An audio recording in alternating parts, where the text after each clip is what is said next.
This exercise is a horizontal dumbbell curl and reverse lunge.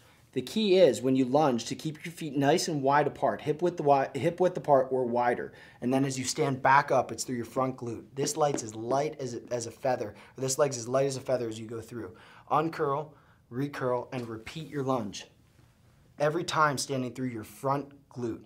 Now, one other thing to keep in mind is that your front knee isn't coming forward as you lunge, but that it's traveling backwards with you while you maintain feather weight on your back foot.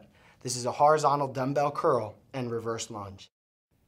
This exercise is called a forward lunge with a diagonal dumbbell press. I'm going to hold it this way, secure against my body, elbows tight from the very beginning.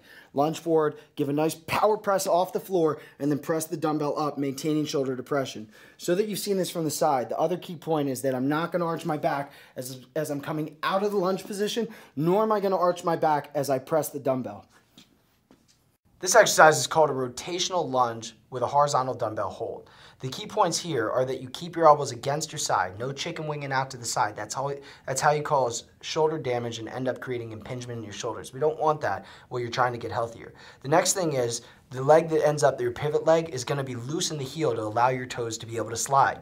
And then the third thing I want you to concentrate on as you go into your rotational lunge is that your front leg does all the work to push you back. So we want to drop down into a pivot lunge, push all the way back, okay? Notice that I'm propelling my body on every lunge from that front leg, and it's this glute that does that work. It's not this quad, and I shouldn't be feeling it here. It all comes from this glute and a push off from that down position.